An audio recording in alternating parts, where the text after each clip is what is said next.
On pourrait souvent croire que les événements se font par hasard.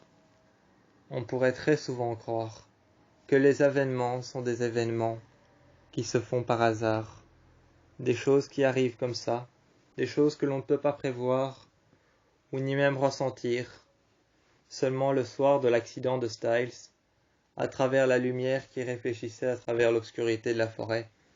Cette lumière qui avait interverti beaucoup de choses, qui réfléchissait à travers la lumière et l'obscurité, qui avait interverti beaucoup de choses, qui faisait en sorte que certaines choses étaient interverties, fonctionnaient de manière aléatoire ou même à l'envers.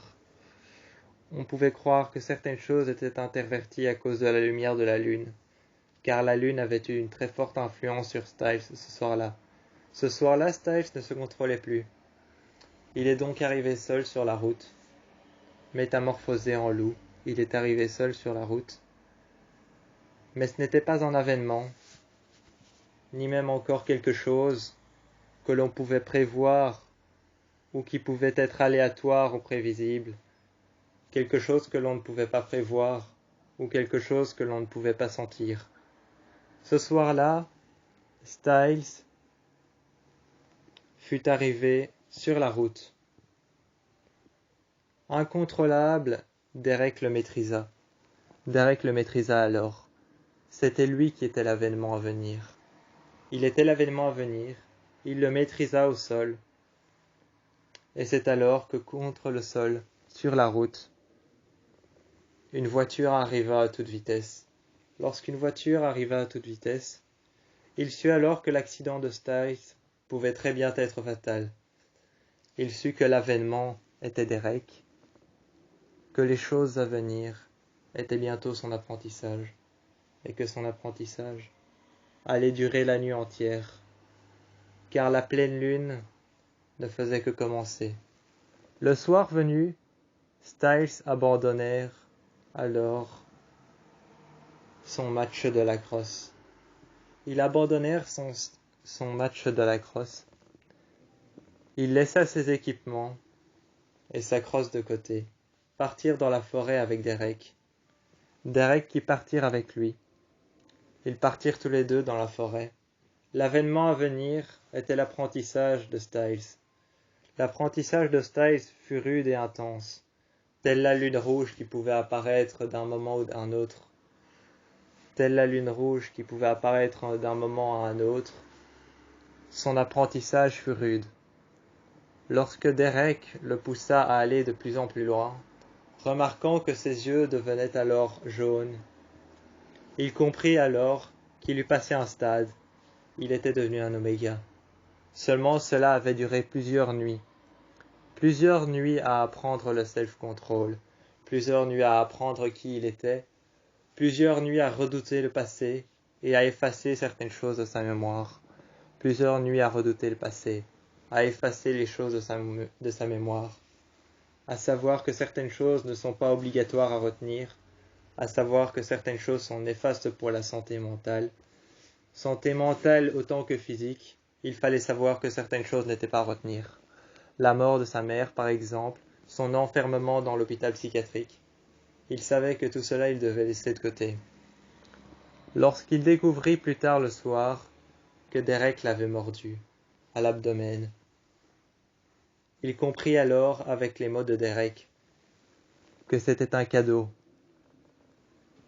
qu'il fallait qu'il y fasse attention, et que cette morsure allait lui changer la vie, peu importe ce qui allait se passer, néfaste ou bienveillant, peu importe ce qui allait se passer. Il savait que cette morsure allait lui changer la vie. Ce cadeau de Derek pouvait très bien lui changer la vie du jour au lendemain.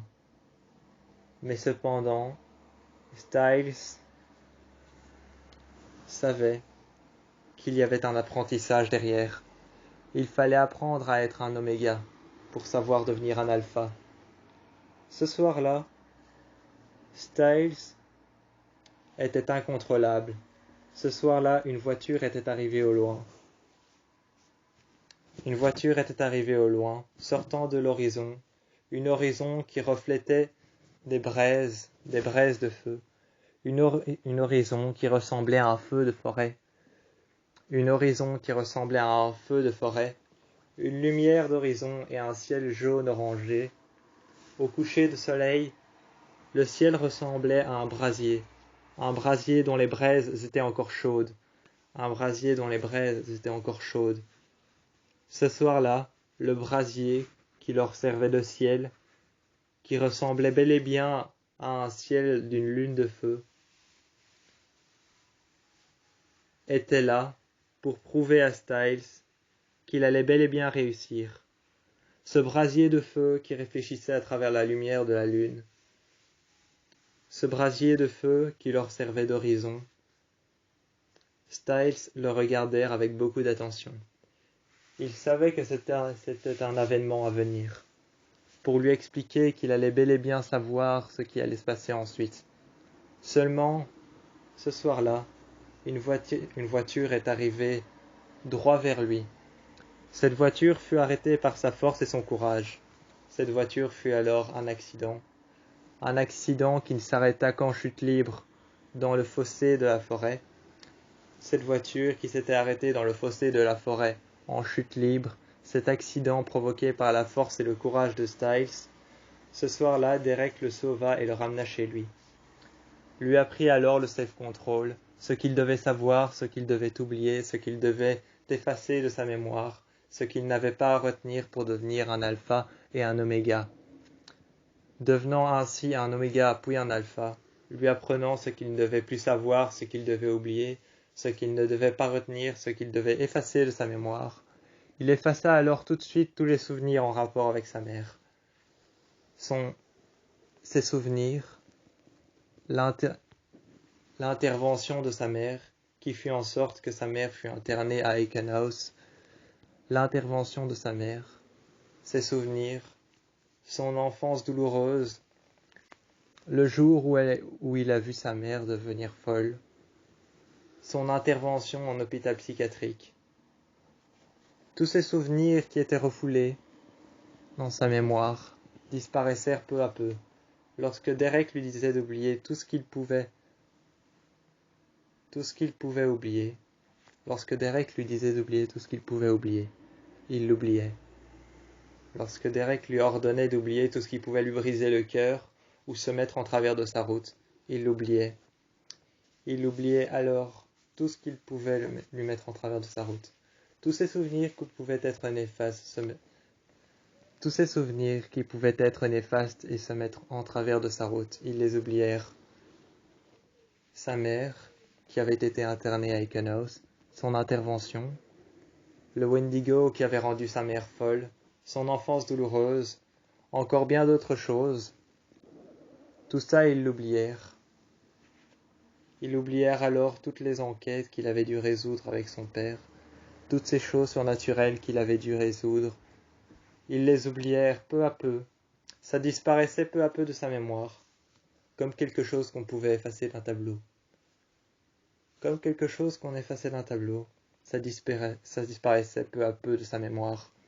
Ça s'effaçait, comme un souvenir peut s'effacer. Ça s'effaçait comme un souvenir peut s'effacer, car parfois il est préférable d'oublier que d'enfouir au plus profond de soi-même les choses qu'on n'a pas envie de savoir.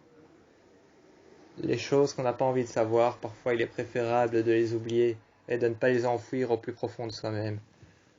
Car tôt ou tard, telle la lune de feu, ça finira bel et bien par ressurgir, nous barrer la route et nous empêcher d'aller vers un endroit où l'on ne veut pas aller. Nous empêcher d'aller vers un endroit où l'on ne veut pas aller, ce n'est pas le but. Le but recherché est de savoir se contrôler, de savoir oublier, de savoir faire face et de savoir devenir qui on a envie. Toutes ces choses qu'il avait dû faire avec son père pour pouvoir convaincre sa mère qu'elle n'était pas folle, son enfance douloureuse, ces choses qu'il avait dû faire, ces enquêtes qu'il avait voulu résoudre seul, il avait dû les oublier, car enfoui dans un brasier pareil, qui réfléchissait avec une lumière rouge, orangeâtre et intense, faisant en sorte que le dessus de la forêt pouvait être en feu, faisant en sorte que la forêt de Aiken House, qui entourait l'asile psychiatrique, Chaque arbre, chaque cime d'arbre avait l'air d'être une mèche en feu. Chaque cime d'arbre avait l'air d'être une mèche en feu. La mèche d'une bougie sur laquelle une flamme se maintenait droite. On pouvait croire que c'était l'horizon qui était en feu. On pouvait croire que chaque cime d'arbre, chaque fois qu'on pouvait voir le haut d'un arbre, on pouvait croire qu'il était en feu. Chaque feuille d'arbre, chaque lumière qui perçait à travers les feuilles, qui atterrissait dans l'obscurité et qui se mélangeait au noir et à l'obscurité de la forêt. Le noir et l'obscurité de la forêt qui se mélangeaient à la couleur rouge et intense de la forêt de la lune de feu pouvaient être mélangés à des couleurs plus intenses qui faisaient en sorte que le brasier qui était la forêt était en feu. Cependant, tous ces souvenirs enfouis avaient été effacés de la mémoire de Styles. Ce soir-là, il avait appris le self-control, et le soir de son accident, Derek lui avait sauvé la vie. Ce brasier, dans lequel ils étaient enfermés tous les deux ce soir-là, montrèrent qu'ils allaient tous les deux devenir des personnes importantes qui allaient donner de la chance, du pouvoir et beaucoup d'ambition à une jeune personne. Cette jeune personne était la louve qu'ils éduquaient aujourd'hui. La louve qu'ils éduquaient aujourd'hui avait de la chance, car elle avait deux jeunes loups à ses côtés, qui allaient lui montrer qu'elle était une personne importante dans laquelle son cœur était reflété à travers un brasier de feu, un brasier d'un feu dans lequel elle a appris à être elle-même, un brasier de feu dans lequel elle a appris à être elle-même, et ce brasier de feu dans lequel elle a appris à être elle-même réfléchissait tous les soirs à travers la lueur des yeux rouges des deux loups. Les deux loups, à travers la lune, leurs yeux réfléchissaient à travers la lumière de la lune. Le brasier de feu dans lequel ils avaient appris à être les loups qu'ils sont aujourd'hui réfléchissait dans leurs yeux rouges, leurs yeux d'alpha. Cette jeune louve savait qu'un jour elle allait devenir comme eux, car ce brasier de feu prouvait que cette jeune louve avait des parents qui allaient la pousser à être de plus en plus la personne qu'elle voulait être. De plus en plus loin, de plus en plus proche de ce qu'elle voulait être, mais de plus en plus loin de ce qu'elle ne voulait pas être. Le brasier de feu qui réfléchissait à travers les yeux de ses deux parents. Le brasier de feu qui réfléchissait à travers les yeux de ses deux parents. Leurs iris rouges, leurs yeux d'alpha, poussaient leur jeune fille à devenir la personne qu'elle voulait être et à s'éloigner de la personne qu'elle ne voulait pas être.